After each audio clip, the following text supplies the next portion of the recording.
ایک گھنے سبز جنگل میں گلہری، چک چک اور خرگوش فدو بہت اچھے دوست تھے۔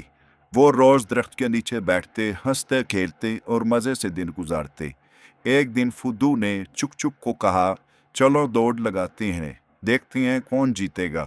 چک چک ہنسی اور بولی، ٹھیک ہے، مگر وعدہ کرو دوڑ ایمانداری سے ہوگی۔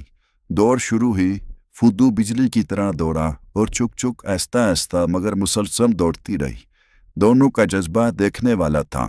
راستے میں فدو کو پھولوں کا ایک خوبصورت گلدستہ نظر آیا۔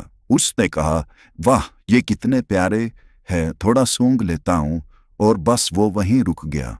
چک چک رکی نہیں، وہ چلتی رہی، دوڑتی رہی اور میدان تک پہنچ گئی۔ سب جانور تالیاں بجا رہے تھے۔ چک چک جیت گئی تھی۔ فدو شرمندہ تھا مگر خوش بھی کہ اس کے دوست جیت گئی۔ جیت ہمیشہ محنت سے ملتی ہے اور وعدے نبھانے والے ہی سچے دوست ہوتے ہیں۔ پھر دونوں نے گلے مل کر کہا، دوستی زندہ باد۔